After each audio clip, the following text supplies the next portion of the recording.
म्हणायचं आहे की मी पहिलं प्राजक्ता ताईला सांगते की ताई ह्या गोष्टींना खरंच आम्ही तुझ्यासोबत आहे, सर्व कलाकार तुझ्यासोबत आहे.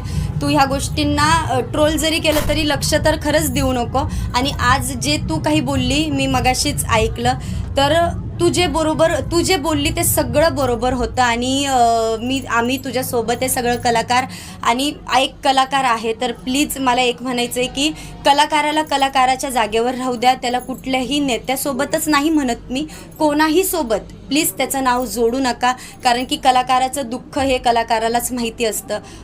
आज कोणाला काय त्रास होतो हे तुम्हाला माहीत नाही, आज त्या व्यक्तीलाच माहिती. आज मला खूप ट्रोल केलं गेलं, बऱ्याच गोष्टींना मी ट्रोल झाली, पण माझा त्रास मला माहिती, लोकांना माहीत नाही. लोक आपापल्या घरात राहतात, हे करतात, पण ते चुकीचं आहे. म्हणून प्लीज कोणासोबत कोणाचं नाव जोडू नका. आणि कुठल्याही कलाकाराला, उलट एक कलाकार आहे तर तुम्ही कलाकाराला सपोर्ट करा आणि कलाकारासोबत उभे राहा. तुम्ही जसं प्रेक्षक वर्ग हे सगळे तुम्ही आम्ही कलाकारांवर तुम्ही प्रेम करतात, तसं प्राजक्ताताईवरही बरेच म्हणजे सगळे प्रेक्षक आहे की प्राजक्ताताईवर प्रेम करतात.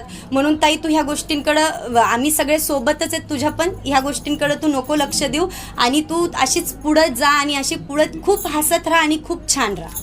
थँक्यू.